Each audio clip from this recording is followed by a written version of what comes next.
मौज रामपुरी की एक शायरी है कि जंग में कत्ल सिपाही होंगे, सुरखरू जिले इलाही होंगे।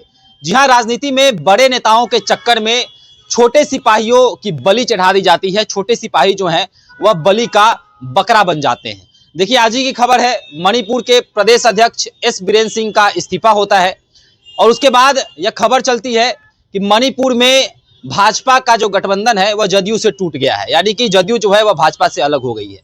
राज्यपाल का एक चिट्ठी जो है खूब वायरल होता है, जिसमें जदयू के प्रदेश अध्यक्ष एस बीरेन सिंह की यह चिट्ठी होती है और यह कहा जाता है कि हम एनडीए से समर्थन वापस ले रहे हैं। और उसके कुछ देर के बाद ही, मतलब 1 घंटे के बाद ही जो है एस बीरेन सिंह का इस्तीफा पत्र सामने आ जाता है।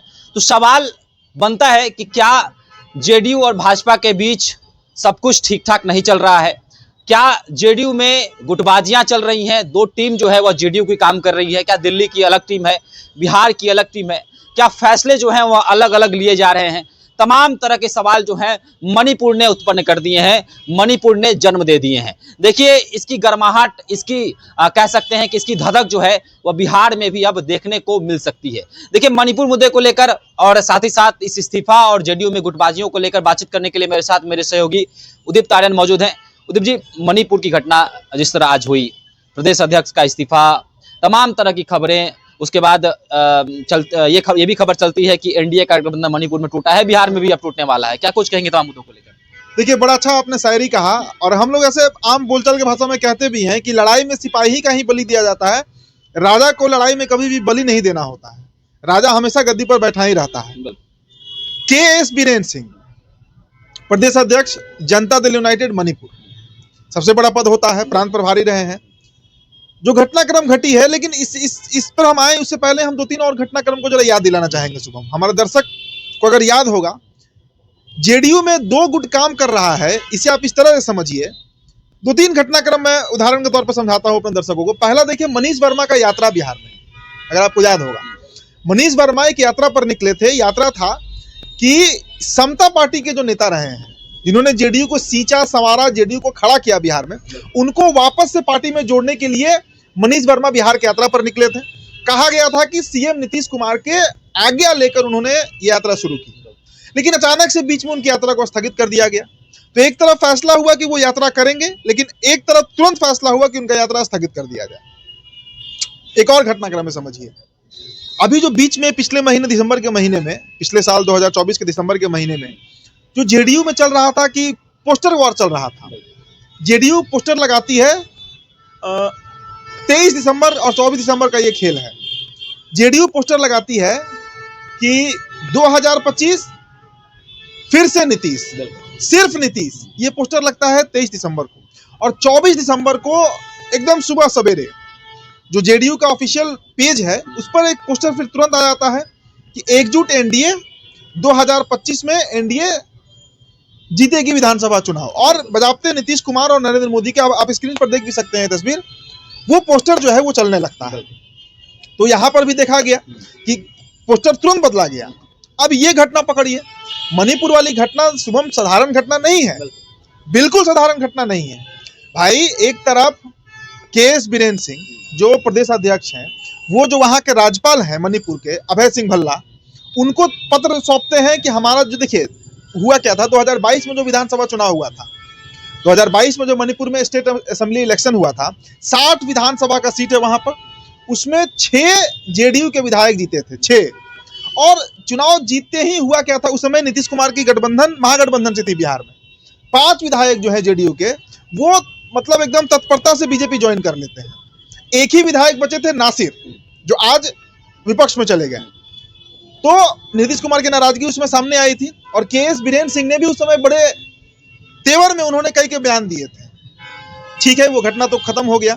अब 37 विधायक हैं बीजेपी के मणिपुर में, इसमें 5 जो है वो नागा पीपुल्स पार्टी के हैं और 3 निर्दलीय हैं, और बाकी बीजेपी के अपने विधायक हैं 37। तो इनके जाने से भी जेडीयू के विधायक जो नासिर हैं, ये अगर विपक्ष में चले भी गए, समर्थन अगर जेडीयू वहां पे वापस ले भी ली थी, तो इससे बीजेपी के स्वास्थ्य पर कोई असर नहीं पड़ना था, सरकार वहां पे वैसे ही चलती।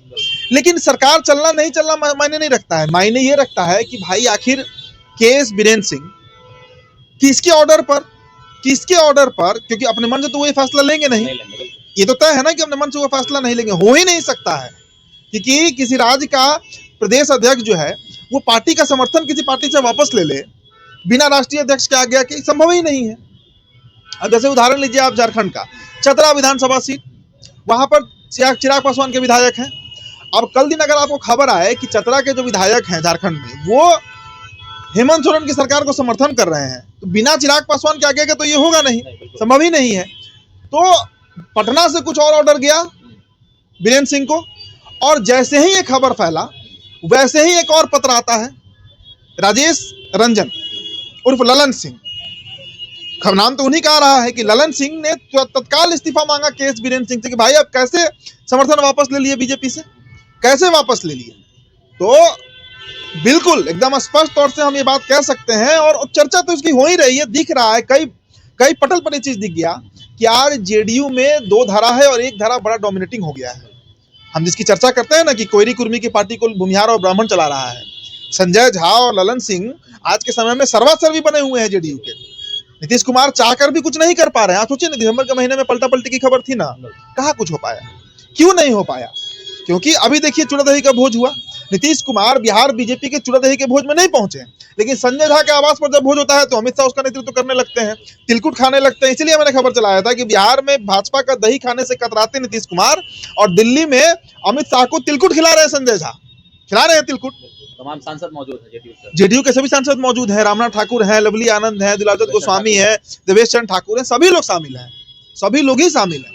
तो ये साधारण घटनाक्रम तो बिल्कुल नहीं है। और देखिए इसका अब तो ये मानकर चलिए कि जेडीयू को अगर मतलब विधानसभा चुनाव के दृष्टिकोण से भी अगर हम चर्चा करें कि 2025 का विधानसभा चुनाव में क्या हो सकता है, तो ये आप मानकर चलिए शुभम, या हमारे दर्शक भी ये बात मानकर चलें कि 2025 में पार्टी का फैसला जिस तरह 2020 में आरसीपी सिंह ने लिया था, सभी फैसले परिणाम जो आया हो लेकिन फैसला वही ले रहे थे, उसी तरीके से 2025 में संजय झा और ललन सिंह ही वो नेता होंगे जो जेडीयू का सभी फैसला लेंगे। और चाह कर भी अब नीतीश कुमार हाथ पर मारे उसे कोई फर्क नहीं पड़ना है। क्योंकि देखिए मणिपुर में ये घटना, मैंने कहा ना कि हो ही नहीं सकता है कि बीरेंद्र सिंह का इतना मतलब कहते हैं ना पावर ही नहीं है संवैधानिक तौर पर उनके पार्टी के संविधान के हिसाब से कि वो किस तरह का हरकत करें, और इस्तीफा तुरंत देना पड़ा और समर्थन हो गया, वापस समर्थन बीजेपी को चला गया जेडीयू का।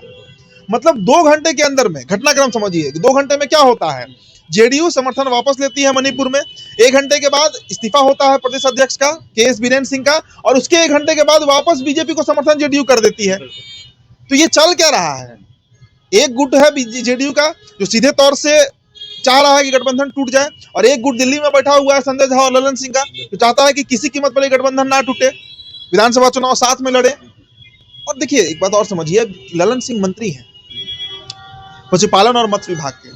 भाई आप एक बात समझिए, पशुपालन और मत्स्य विभाग का मंत्री होना, 28 राज्य हैं भारत में और 6 केंद्र शासित प्रदेश हैं यानी यूनियन टेरिटरी है ना, इसका नेतृत्व अकेले कर रहे हैं ललन सिंह। इतना बड़ा पावर है उनके पास। भाई केंद्र में मंत्री होना, पूरे देश का एक विभाग का मालिक, वो क्यों बिहार के कॉस्ट पर, हाँ बिहार में अगर सीएम का पद मिले तब ललन सिंह को सोच सकते हैं, उससे नीचे में क्यों सोचेंगे, उससे नीचे में क्यों सोचेंगे वो।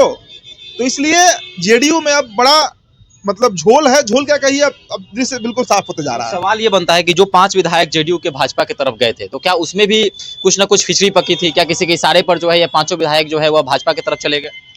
देखिए जिस समय चुनाव हुआ था उस समय सरकार में नीतीश कुमार तेजस्वी के साथ सरकार में थे। 2022 की घटना है, जब चुनाव हुआ था 9 अगस्त को नीतीश कुमार पलटी मारे थे, महागठबंधन के साथ चले गए थे, उसके बाद चुनाव हुआ था। तो उस समय तो ये विधायक का तोड़ना, विधायक को जोड़ना, ये तो अमित शाह ने किया था।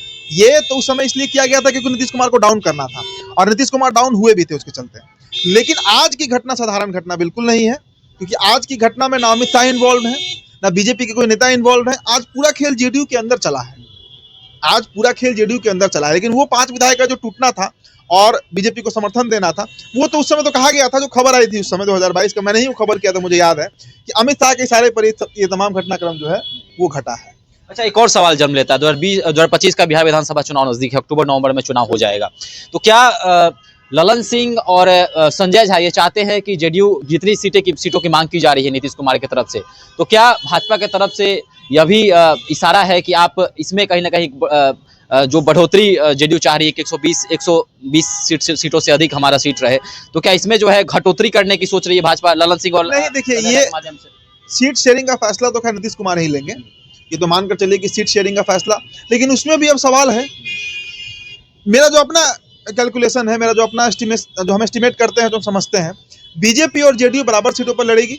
अब जितनी सीटें हो सकता है कि 100 सीट पर लड़े, बाकी जो 43 सीट है उसमें उपेंद्र कुशवाहा, चिराग पासवान और मांझी जी को दिया जाए, या अगर दोनों पार्टी 90-90 सीटों पर लड़ती है तो जो बचा हुआ 63 सीट होगा उस पर लोजपा लड़ेगी, बराबर सीट पर लड़ेगी। बीजेपी ये कभी नहीं होने देगी कि नीतीश कुमार बीजेपी से अधिक सीटों पर लड़े, और इसमें सबसे बड़े सहयोगी बीजेपी के यही लोग बनेंगे जिनकी चर्चा होती है। चाहे आप संजय झा का नाम लीजिए, आप ललन सिंह का नाम लीजिए, बिहार में अशोक चौधरी का नाम लीजिए, विजय चौधरी का नाम लीजिए, जिसका भी आप नाम लीजिए, मतलब वो धारा जो बीजेपी के साथ आज जाना चाह रहा है, चला गया है, मंत्री बना हुआ है, केंद्र में सांसद है, राज्यसभा सांसद है, उनके ही द्वारा ही फैसला लिया जाएगा और बराबर सीटों पर बीजेपी और जेडीयू जो है वो चुनाव लड़ेगी। मणिपुर हिंसा की भी चर्चा हो रही है कि मणिपुर हिंसा के कारण जो है ये तमाम फैसले। मणिपुर हिंसा तो खैर 2 साल से चल रहा है। अगर जेडीयू को ये फैसला लेना होता तो बहुत पहले लिया गया होता। मणिपुर हिंसा का कोई मतलब ही नहीं है।